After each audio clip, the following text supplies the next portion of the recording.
Hello. Got my St. Louis shirt on today.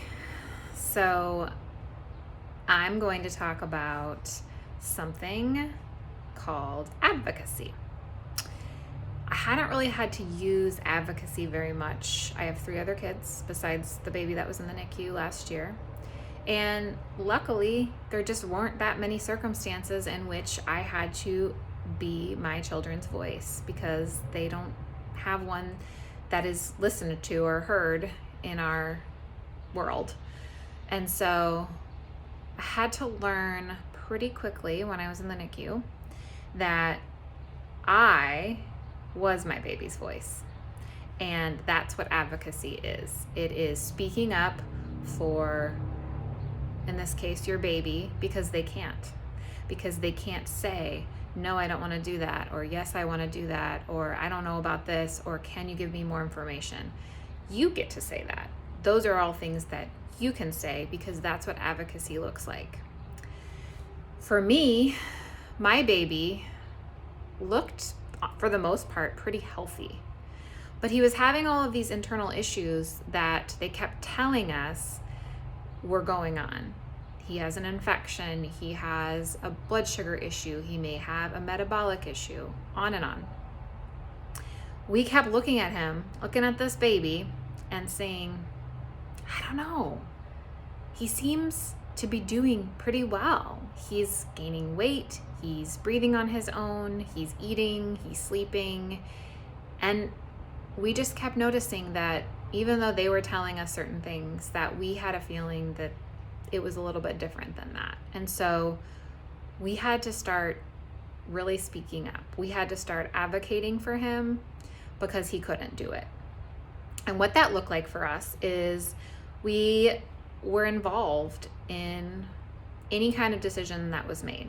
So for us, we requested that the medical team if we weren't there, which we were there usually like every day for some period of time, if we weren't there, we requested the medical team give us a call if there were any changes to the way things were going. If things were just humming along and he was just trying to get well, then that was fine. But if there were any changes to his care, we wanted to know because we wanted to weigh in on it. Sure, neither of us, my partner nor I, have a medical background. We are not physicians, we are not nurses, but we know our baby and we wanted to be included. And so after a lot of pushing for that, because sometimes you have to push for it, we were included. So some of the things we did in order to push for those things, we had a whiteboard in our room and we would write our wishes on there, our communication plan. We had our phone numbers, we had when we would like a call because we couldn't be there in the nighttime. So we wanted a call before we went to bed, we wanted to call in the morning, and if there were any changes. We also went over this many times with the nursing staff, with our residents, with our neonatologist, the attending. We went over our wishes, our plan with everyone we could because we were the only ones that could voice those things. And after a while, they started including us in pretty much everything that they did. The reason this is important is because in our case, we ended up creating a sort of algorithm for how they were testing him for his blood sugar.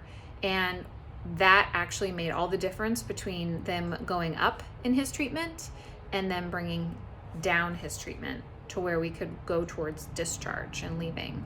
And so because we were so involved, because we were saying, this doesn't seem right, this glucometer isn't measuring correctly, let's do it again, let's check twice, let's make sure that we're not taking too much blood all the time because it's painful, right?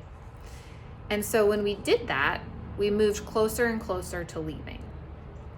Now, I'm not here to say that I know your situation and that I know all the kinds of things that you can say and do to be involved. But there's always a way to be involved.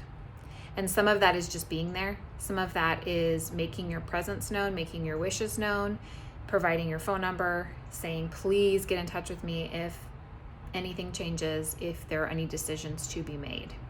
And hopefully that will happen for you. that's what advocacy is, and I would love for us to spend some time practicing it this week. So I'm going to be posting about that in the feed, and we're going to be doing some practicing of that, what that looks like, because it is different for different people in different situations. But ultimately what it means is that you are your baby's voice and that you are there to speak up for them and help get them home. We'll do it together.